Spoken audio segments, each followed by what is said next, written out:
Hey world, this is Jonathan Goldman. And Alana Gulliver from the Right to Immigration Institute. And this is My Era. What about you? This is My Era podcast. We spark the minds that set the trends that change the world as we know. And it starts right now. So let's go. This is My Era. Hosted by Kuda Biza. And yours truly, Mr. Alexander Starr. This is my era.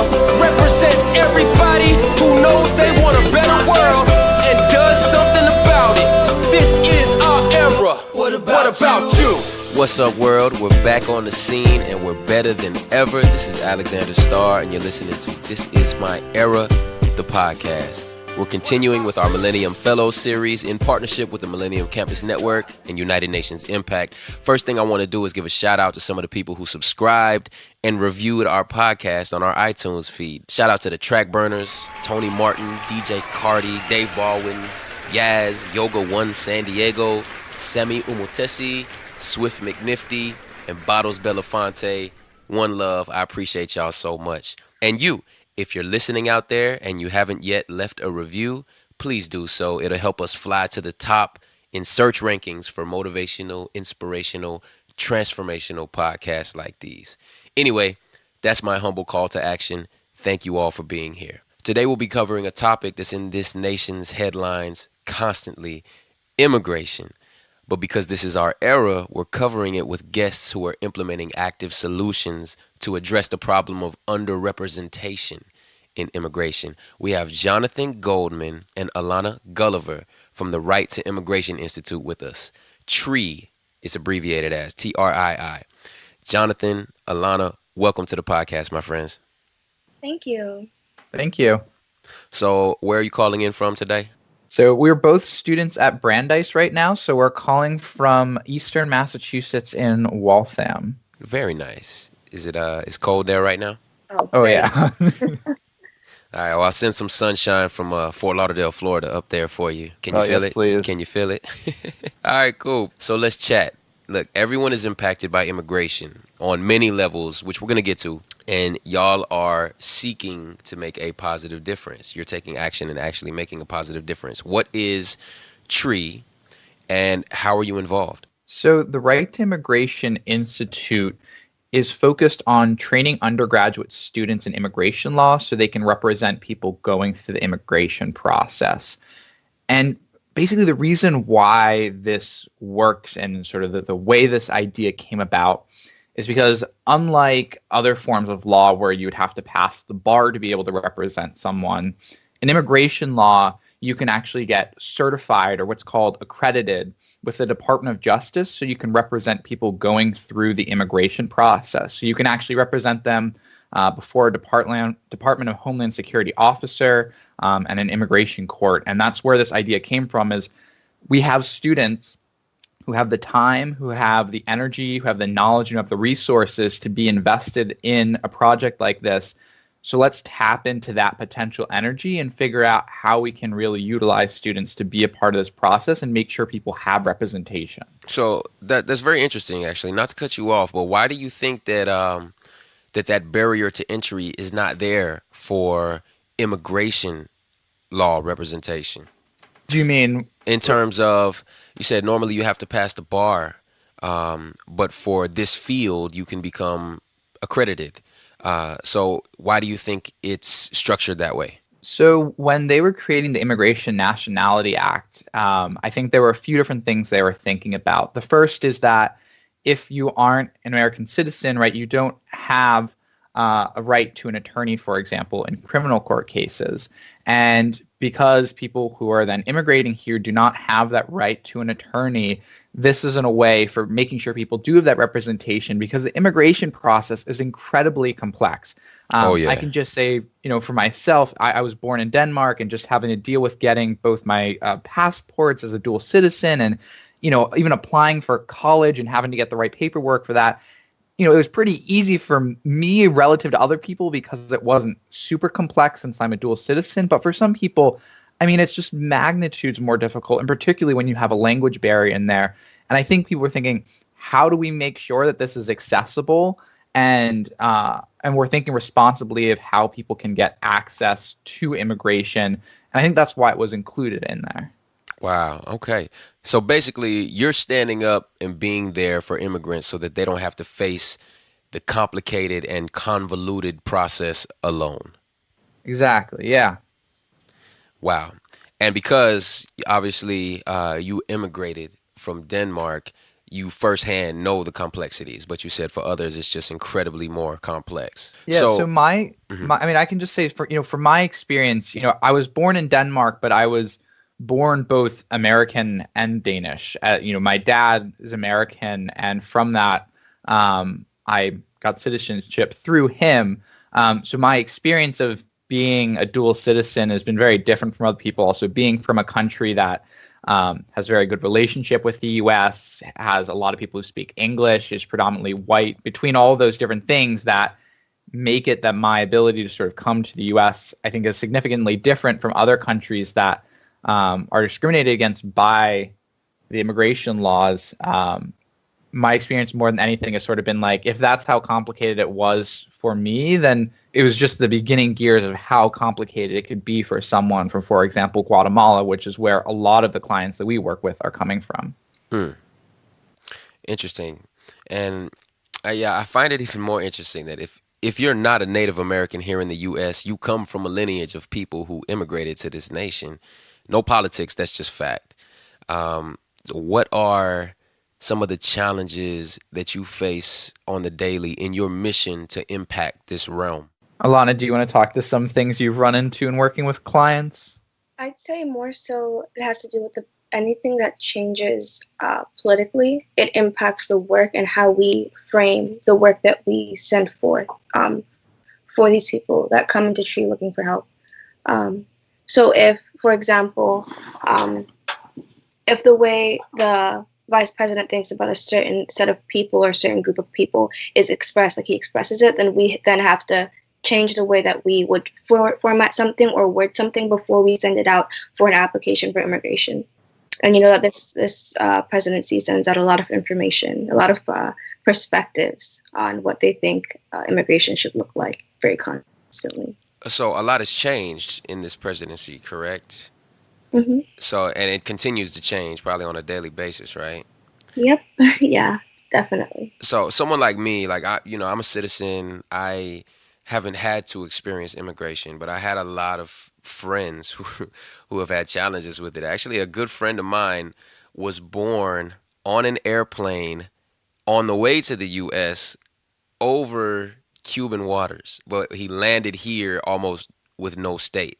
And even as a young adult, he's had like crazy challenges to get his citizenship. I think he eventually got it, but I remember there being one point where we got pulled over.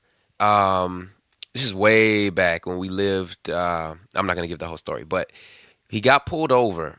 And when the officer took his license back to the car, he came back and he was like, I've never seen this before. Your license isn't suspended. There's nothing, like, you're clean, but it says that your license was canceled. I've never seen that before.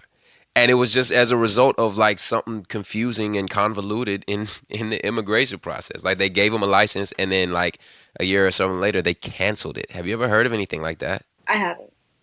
Yeah. No, never run into that. I mean, we have, I mean, every sort of thing that you could imagine, we see it in our office. We had someone who came in recently where their house burnt down and they lost all of their immigration papers, and the daughter was in the process of applying for college, and she needed all those original documents to have those copies for the scholarship for her to be able to get into college. And I think people don't realize how important a piece of paper can be in the immigration system because of how complex it is, that it literally could be the difference between whether or not the daughter of this family could get the scholarship that she needs to be able to go to college, and all because of this thing that happened that they had no control over, of their house burning down.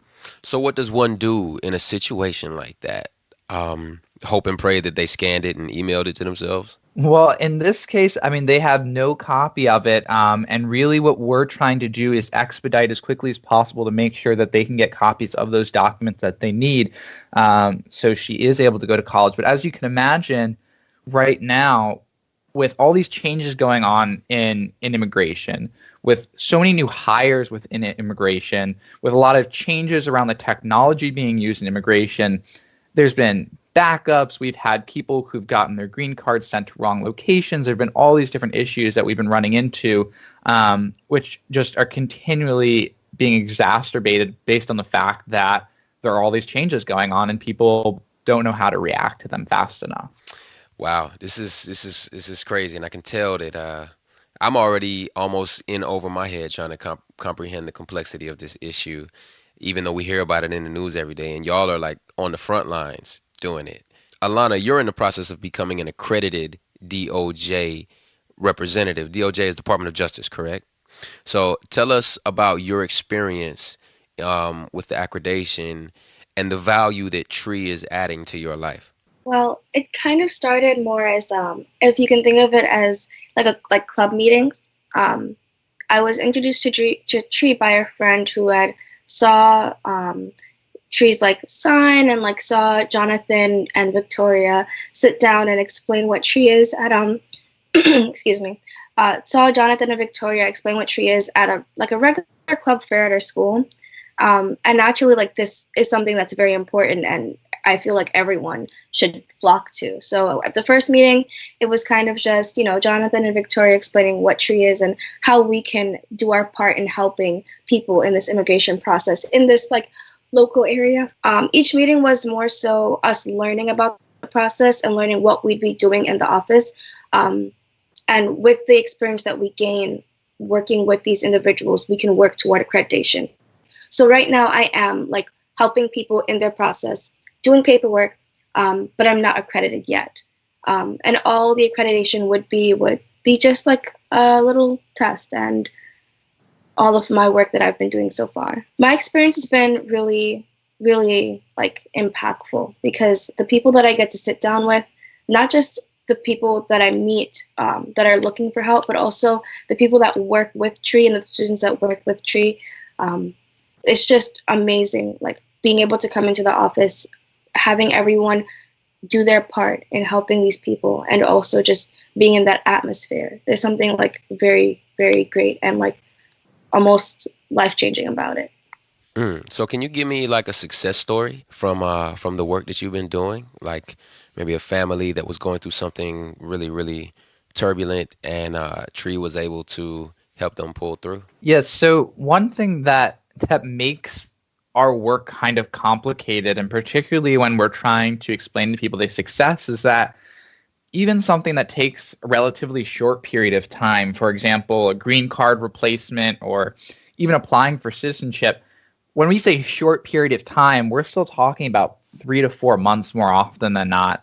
But fortunately, when we just started working on cases in the February of 2018, and the first case that we received a decision on was in the fall, and there were a few different citizenship cases, and everyone received citizenship. And for these people who actually came to us to seek citizenship, it was really interesting because they all shared the same reason, which was, I've been here for a long time. I've never really thought about citizenship, but I'm worried right now about possibly being in jeopardy based on the fact of what I'm seeing happen around me in the news, what I'm seeing happening to friends, and I want to make sure I'm a citizen so that doesn't happen to me. So for these individuals who've now gotten citizenship, it's really been this, relief and feeling like, okay, I don't have to worry about that.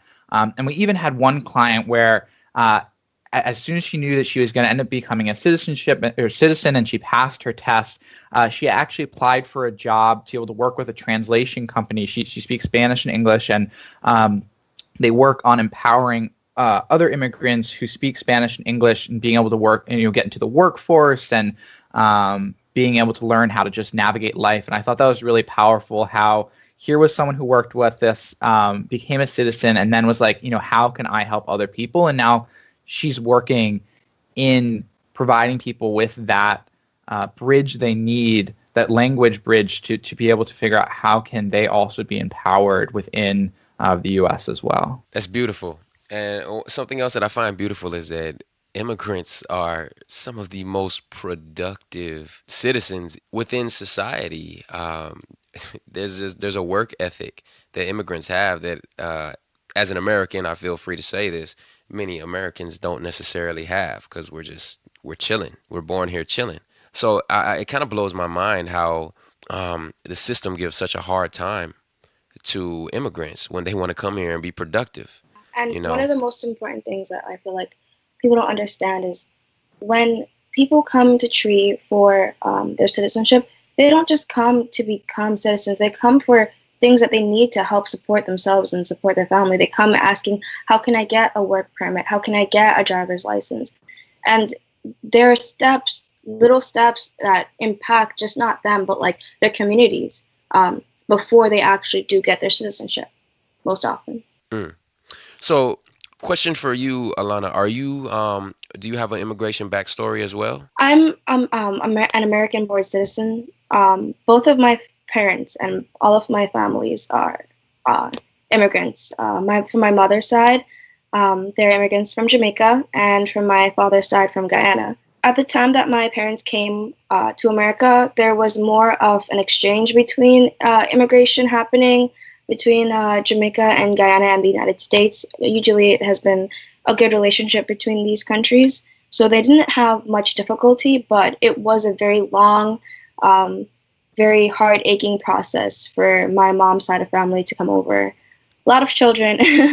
And at the time, it was only my grandfather that had his citizenship. So it took a lot for my family to get here, and for me, being the first American-born child, it's a lot. Really trying to go to college, be the best that I can be, and come back and really help support my family. So that's my immigration story and how this is impacting me. Being able to help people do what they want for themselves and for their families, it's really important. That's beautiful. Big up Jamaica and Guyana.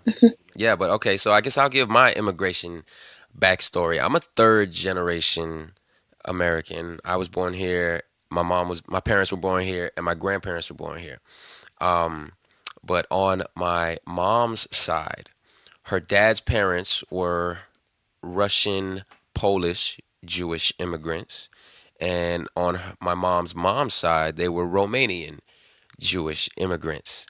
And they came here in the early 1900s. And a story that really sticks out to me about my grandfather, my grandpa Max, is he was born with the name Lipstein, I believe, which is a very Jewish name. And my mom was born with the name Lipstein as well. He had to change their last name to Lipton to avoid discrimination so that they could get work in New York. And he became a very successful court reporter, a stenographer, reporting on incredibly high profile cases, and worked for the government and everything, but not until he changed his name from Lipstein to Lipton. And I find that very interesting to know that this country gives such, those kind of challenges to people because they're not from here, because they come from a different background. And again, I'll circle back, like, we came from somewhere else. Columbus was an immigrant, right? So can you point out some ways that immigration impacts our daily society that most people might not realize or think about? Because you all are in the trenches. You know things that a normal person who's not really thinking about this wouldn't know. How does immigration impact society on a daily that we don't realize or think about? So I have two things that I want to sort of respond to that question. I think the first part is that a lot of times when we talk about the failings of recognizing the importance of immigrants, a lot of times we look to politicians or society or these viral videos on Facebook of someone saying something. But I think that you even find this discrimination on the level of people who are trying to do help. When we first started doing this work, I think we came in with a lot of perceptions as to what it would mean to help immigrants. We were thinking a lot. It would be, a lot of people coming from, Central or South America, people speaking primarily Spanish, a very common dialect, things like that. And what we learned very quickly is that that was blocking us from helping a lot of the communities that are really large in Waltham, particularly the Ugandan community. Waltham has an enormous Ugandan community. And when we started sort of critiquing how we were thinking about immigration and who can be an immigrant and what an immigrant looks like, and not having such a narrow-minded focus of that, I think it's allowed us to expand our services and really be more thoughtful about how we're doing that outreach. And I think we also need to recognize that even some of the people who are trying to do this really good work, there are biases that play in on that level as well. So that's just a general thing of sort of the importance of understanding immigrants within our community, that it isn't one thing. People don't fit into one story. Immigrants have a wide variety of backgrounds. I think just from us three telling our stories right here, we can already see that being very clear, that an immigrant story can be totally different from what country you're from, even what part of that country that you are from. So that's one part. But when I'm thinking also about the impact that immigrants have in our community, what I think a lot about is how downtown Waltham here at Brandeis, where the Right to Immigration Institute is, where students will go in and enjoy, getting food and things like that, is the most immigrant-rich part of Waltham. It is really immigrants make Waltham have a downtown, whether it's you looking to the food, whether it's you looking to the cultural events that happen in Waltham. And I think when we're considering, for example, Waltham we got an award for something like, one of the top cities in Massachusetts or something like that. I think we also need to understand that a big part of that is because of this hugely influential role that immigrants have had in creating Waltham into this place where people want to be and enjoy being. Wonderful. Alana, do you have anything to add to that? Yeah, most definitely. I'm from New York, so immigrants play a role in literally anything you can think of in New York. If you think about the way that people separate themselves when they come and live and live in a certain area, you walk in one part of one borough in New York, and you're surrounded by a completely different class, completely different just environment of people. On a day-to-day basis, we interact with immigrants, whether we think about it or not. Not everyone, like you said, comes from America. We don't interact. I feel like most of us have not interacted with a Native American. Everyone that we have interacted with, everyone that we go to for a specific service, if you think about it, where we get our food from, who cooks our food in public schools. So every step of the way, immigrants play a very integral role to us just enjoying what we know as our everyday life. And what Jonathan said about downtown Waltham is one of the most accurate things I've heard in a very long time. If you go into downtown Waltham, any service that you'd be looking for, whether it be going to the thrift shop, buying food, getting your nails, hair done, buying school supplies, we interact with these people. And to think about immigration on that massive scale, it's really shocking to think that people can believe it's a bad part of our society, or it's something that we shouldn't discuss or shouldn't talk about. Yeah, shocking indeed. So what keeps y'all motivated during the hard times? Well, for me, it's walking into the Trii office and meeting with a client and working on their application. And by hard times for me, I'm thinking about all the things that I have to get done for school the next day, or within the coming hours. So really walking into the Trii office and just being able to see my impact, whether or not we get something done or just sit down and talk to a client, that's what's really important to me. Beautiful. Jonathan? Yeah, building off that, there is an interaction I had recently, which I think just really solidified in my mind, like, this is why we're doing it. I was working with a client, and we were just finishing up her citizenship application, and she spoke pretty good English, but we wanted to just have an interpreter there, just to make sure that she really, understood everything as part of the application. And we're covering the section on the citizenship application about organizations or groups that someone has been a part of. And generally, right, the interpreter, they'll interpret what they're saying and then they'll say it in English to me. And they just started talking for a while, and I wasn't entirely sure what was going on. And they stop, and the interpreter turns to me, and she's like, I know who this woman is. Like, everyone in our country knows who this woman is. She started the first social impact investment fund for small women business owners. Like, everyone knows who she was. Like, she was a big deal. But in that interview, when we first started, she had no idea that's who this woman was, and you would never know. I mean, she's losing her eyesight. She's been through a lot of trauma. She originally first received asylum, and now she's had a lot of trouble getting work, and she's some memory. So it's like, here's this woman who seems like she's failing in so many ways, and you just don't understand this story behind her, where you have someone who's talking with her, and then right, the interpreter's just like gushing, where she's like, this person's amazing. Like, we have to do everything to make sure that she gets citizenship, because, she's like, not like, she's like a superstar in what she did. And it's hearing stories like that where it's like, we are in this small, city in eastern Massachusetts.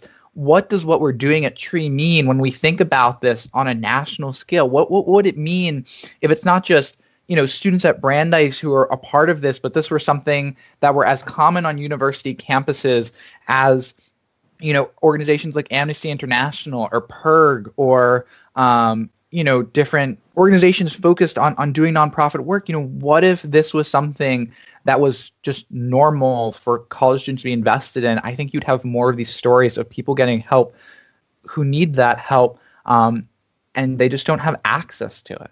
Well, y'all are doing some incredible things, and I'm looking forward to the things that y'all will continue to do. I see a lot of passion, and with that being said, I want each of you to take, maybe like 30 seconds. You could have a minute to think about it if you want, and tell our listeners why this is your era, each individually. I can give a shot at it. This is my era because for too long, young people have been thought as being limited based on their age. I think that working with Trii shows that this is our era, that this is my era, and that people who are young can have an extremely important role in the lives of others and have a really important impact in the world around us. I love that. You're trained in this, good sir. You said I can try. Here, I prepared something last night. No, that was awesome, man. That was really good. Young lady, you want to give it a shot? No pressure. This is my era because what I choose to and not to do now directly impacts what my future will look like. Not only for me, but for the people around me and for the people in my community. What I choose to do now can genuinely make a difference. And listen, I will tell y'all this much. We've had a lot of guests on the show, and those are probably two of the most well improvised "This is my era" statements that we've had to date. Thank you. Excellent. I'm very impressed. Very, very impressed. So there's two more things. Number one, how can our listeners learn more and support the Right to Immigration Institute? So for people who want to learn more about the Right to Immigration Institute, you can visit our website, which is www.therighttoimmigration.org. You can also find us on Facebook and Twitter, and you can also sign up for our monthly newsletter. But the biggest way that you can really support Trii is spreading the word about the work that we're doing. We're the first organization in the entire country that is focusing specifically on accrediting undergraduate students. And the way for us to be able to build the movement that we're working on is through other people investing in the work that we're doing, whether that's through getting the word out and wanting to bring us to your campus, or if that's through donating and helping us build out the services that we're doing. Those are the two most important ways people really can get invested in the movement that we're trying to spread of empowering young people to be involved in the immigration process. Wonderful. Thank you for that. So I need one more thing from you all. And this is going to require a little bit of coordination. I need you to do drops. I need you to channel your inner recording artist and give a drop. And it's going to sound something like this. And I have to finesse it because there's two of you. You'll be like, what's up, world? This is Jonathan Goldman. And what's up? This is Alana Mae Gulliver. Is May your middle name, by the way? Because I see May on your thing. Yeah. Okay. This is Alana Mae Gulliver. And of the Right to Immigration Institute. And this is our era. What about you? Y'all think y'all could coordinate that? Yeah. We're going to have to probably take like a retake or something. But Yeah, sure. You could do a couple practice runs. Do you want me to start? Do you want to start, Jonathan? I have no preference. Yeah, what? Let's give it a shot. Go ahead. All right, I'll go first. Hey world, this is Jonathan Goldman. And Alana Gulliver from the Right to Immigration Institute. And this is our era. Forgot. See, we're gonna. What about you? Actually, all right. that was actually really perfect. So start with Jonathan, and then Alana, and then Jonathan, you say, and this is our era, and then Alana, you say, what about you? All right. Perfect. One more time. Hey world, this is Jonathan Goldman. And Alana Gulliver from the Right to Immigration Institute. And this is my era. What about you? Boom, boom, boom. Shots. That was really good. Thank y'all so much. I dedicate my time to making myself better, and it starts right now. This is my era. All right, folks. That was a really great episode, but something really cool happened after we concluded the episode, and Jonathan and Alana just started opening up a little bit more and, being really transparent about how they feel about Trii and how it's impacting their lives, like even more so than they did in the interview. So I'm going to bring it back and include some quote-unquote off-the-record audio of our post-conversation because I think it's really important and impactful, and they just did amazing. So here we go. Question though. So you're doing this podcast. Will you be interviewing people from like across the country as well who are also a part of the Millennium Fellowship? Or are you just doing it based in the United States? Oh, yeah. I just interviewed Devasi last week. He's in India. Okay, good. All right. Good. Yeah, why do you ask? What are you thinking? Because, no, I just wanted to know because people across the country are doing a lot of amazing things. Oh, yeah. It's a shame if it was just like the people in the United States that was able to share their stories. I also just gave you a review on iTunes as well, so you guys have sweet. an extra. This is your era. You work nice quickly. But hey, that's what the world is now, right? I mean, I feel like it's like, can you do everything all at once? I mean, one of the things I am just so impressed by, like, so when we started the Right to Immigration Institute, it was sort of, it was me, two other students, and a professor here at Brandeis. And when we launched our first training, which Alana was a part of in the fall of 2017, we were expecting like no one's going to buy into this. No one's going to come and do this. And you can't tell a story like you did and then have no one show up. I don't, but we were, I'm lost for words to say just how amazing everyone is who's involved with Trii. Like the amount of hours students put in every week going through the training, which is like having another class. I mean, it's just, and then also it's emotionally taxing, unlike anything else you could possibly be doing, like involved with a club, because you're really having these very real conversations with people. I mean, I'm just so impressed by how students are able to juggle all of that and seem to just not tire of being involved with Trii. So thank you also to Alana and everyone who has been involved with this, because it's just like, it was this idea that we had, but it's grown into more than this. And now it's like, it's all of us. I mean, that Trii isn't just, the people who started it. It's like everything that we've all put into it. That's awesome. And that was such a transparent sharing of your feelings. I really appreciate that, and I valued that. That was really good. That was like beams of sunshine coming from you. That was awesome. That might find its way into the edit. Really cool. When it comes to like being a college student and having everything that that you have to constantly be a part of, and then having Trii, I feel like once you step foot into Trii, once you start actually working with people, you realize how impactful you just showing up and you just listening to someone's story and taking notes can actually be. And that in itself is what makes, like, for me, that's what makes me like get up and go to Trii every time, schedule my appointments, because it's work that has to get done. Yeah. And I will willingly do it. I feel like once you get involved, anyone will willingly do it. Yeah, that's beautiful. That's beautiful. And, you know, Jonathan, as a founding member, I know that you, like, you know, you feel that your idea, you don't know if anybody's going to buy into it. And then you just get this overwhelming support. And you now have, what, over 30 volunteers now? Well, actually, so with our current group of students who just went through our training, we have an additional 29 people. So we're close to 50 volunteers working with us right now. We also have 3 attorneys who are working with us. We have 3 students who are accredited, and we have a few other students who their process is pending right now.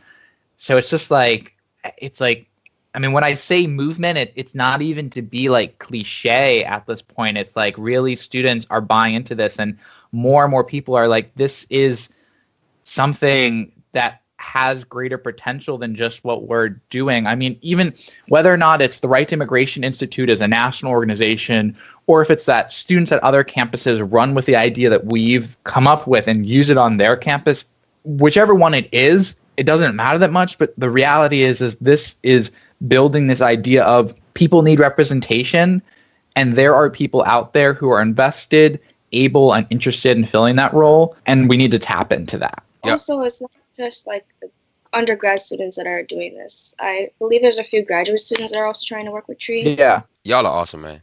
Congratulations on everything you're doing. Thanks. Very, very fly. Well, let's go. Very fly. This is my era. Oh, yeah. This is my era. This is my era. Come on. Come on. This is my era. This is my era. What about you? Everybody runs the race. Some have what it takes, and others don't make it through. What about you? Stand up when they call your name. Stand out when you do your job. Let greatness notice you. If you're just wishing for glory, then what are you asking? Victory ain't sweet if you don't live through the pain. So many great ones before me found glory everlasting. That's what I came to do, came to be. Cause see, this is my era. Oh yeah, this is my era. This is my era. Come on, this is my era. This is my era. Come on, this is my era. What about you? This is my era, this is my era. The mission and the vision never been so clearer. Seems like the world ain't getting no better. If you wanna see a change, take a look in the mirror now. You possess the key to unlock it. Open up the door, opportunities knocking. You can't deny.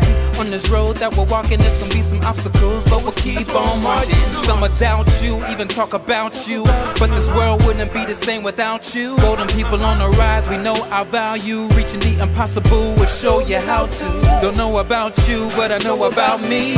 I was born with everything I need to succeed. Living out the dreams, what I'm supposed to do, what I'm supposed to be. Cause see, This is my era. This is my era. This is my era. This is my era. Come on. This is my era. This is my era. What about you? The world is counting on me, yeah. To be that change that we all wanna see, yeah. Whoa. And as long as I'm living and breathing, I reach for the sky, giving living a meaning. Yeah.